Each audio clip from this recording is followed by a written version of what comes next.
আসসালামু আলাইকুম। আশা করি সবাই অনেক ভালো আছেন। আজ আপনাদেরকে নরম তুলতুলে বনরুটি তৈরি করে দেখাবো। এই বনরুটিটা আমি ডিম ছাড়া তৈরি করেছি। দেখুন ভিতরটা কতটা সফট হয়েছে। এই রুটিটা আপনারা চাইলে বাচ্চাদের টিফিনে অথবা বিকেলের নাস্তায় চায়ের সাথে খেতে পারবেন। একবার বানিয়ে কিন্তু প্রায় 2 থেকে 3 দিনের মতো এই বনরুটিটা ভালো থাকবে। আর বানানোটাও কিন্তু খুবই সহজ। আশা করছি আজকের এই ভিডিও ভালো লাগবে। চলুন তবে রেসিপিটি শুরু করা যাক।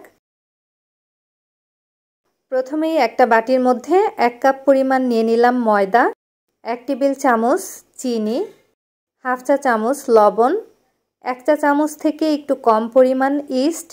এখন এই শুকনো উপকরণগুলো ময়দার সাথে ভালো মতো মিশিয়ে নিচ্ছি। মেশানো হয়ে গেলে দিয়ে দিব 1 টেবিল চামচ তেল।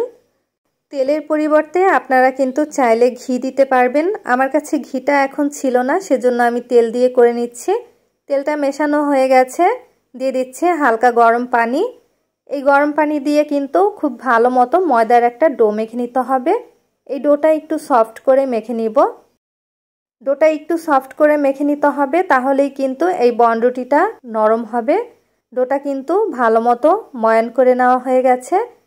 এবার এই ডোয়ের উপরে সামান্য পরিমাণ তেল দিয়ে দিলাম। তেলটা একটু ভালো মতো লাগিয়ে নিচ্ছি। এবার ঢাকনা দিয়ে ঢেকে প্রায় আধা ঘন্টার জন্য রেস্টে রেখে দিব। ফিরে এলাম আধা ঘন্টা পরে। ময়দার ডোটা কিন্তু ফুলে গিয়েছে। এবার আমি বাতাসটা বের করে দিলাম আর একটু ভালো মতো মেখে নিব। এই ডোটা আমি ময়দা দিয়ে করেছি, আপনারা চাইলে কিন্তু প্যাকেটের আটা দিয়েও করে নিতে পারেন। তবে ময়দা দিয়ে করলে কিন্তু বনরুটিটা ভালো হয়। 3টি ভাগে ভাগ করে নিচ্ছি।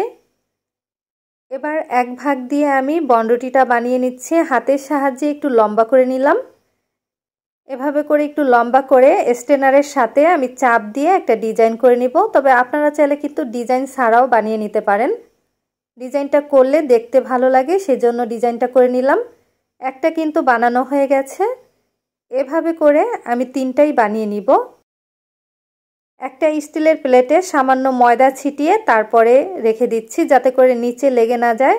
একইভাবে 3টা বানানো হয়ে গেছে। এবার এর উপরে আমি সাদা তিল দিব। এর আগে সামান্য পরিমাণ পানি লাগিয়ে নিচ্ছি। তবে আপনারা চাইলে কিন্তু তরল দুধ এর উপরে দিয়ে দিতে পারেন। একটা ব্রাশের সাহায্যে পানিটা লাগিয়ে নিলাম। এবার উপর থেকে আমি তিল ছিটিয়ে দিচ্ছি। আর এই তিলটা দিলে কিন্তু খেতে ভালো লাগে, সেজন্য দিয়েছি। তবে আপনাদের কাছে তিল না থাকলে না দিলেও চলবে। তিলটা দেওয়া হয়ে গেলে হাত দিয়ে একটু চাপ দিয়ে তিলটা একটু সেট করে নিচ্ছি। যেহেতু পানি দিয়ে ব্রাশ করে নিয়েছিলাম, তাই তিলটা কিন্তু খুলে যাবে না। এবার বনরুটিগুলো ভেজে নিব। হালকা গরম তেলে ভেজে নিতে হবে। একে একে আমি সবগুলো দিয়ে দিচ্ছি। মিডিয়াম লো আঁচে ভেজে নিতে হবে। একটু সময় নিয়ে হাতলটা ধরে এভাবে একটু ঘুরিয়ে দিবেন। সঙ্গে সঙ্গে কিন্তু নাড়া যাবে না। এক পাশ যখন একটু শক্ত হয়ে যাবে তখন কিন্তু উল্টে দিতে হবে, যেহেতু এগুলো অনেক নরম থাকে। এক সাইড হয়ে যাওয়ার পরে উল্টে দিলাম। আর হালকা আঁচে ভাজলে কিন্তু ভেতরটা অনেক সফট হবে। এই বনরুটিটা আমি তেলে ভেজে নিচ্ছি। তবে আপনারা চাইলে কিন্তু বেক করেও এই বনরুটিটা বানাতে পারেন। সেই ক্ষেত্রে কিন্তু আবার ডিম দিয়ে বানাতে হবে। যেহেতু আজকে ডিম ছাড়া এই বনরুটি বানিয়ে দেখাচ্ছি, সেজন্য আমি তেলে ভেজে নিলাম।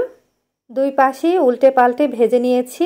আর এখন কিন্তু বনরুটির কালারটা পুরোপুরি চেঞ্জ হয়ে গেছে। এবার আমি তেল ছড়িয়ে এগুলো তুলে নিব। আর এই বনরুটির ভিতরে কিন্তু কোনো রকমের তেল ঢুকবে না। তেলটা খুব ভালো মতো ঝরিয়ে নিচ্ছি। এই বনরুটিটা সকাল অথবা বিকেলের নাস্তায় ঝটপট বানিয়ে খেতে পারেন।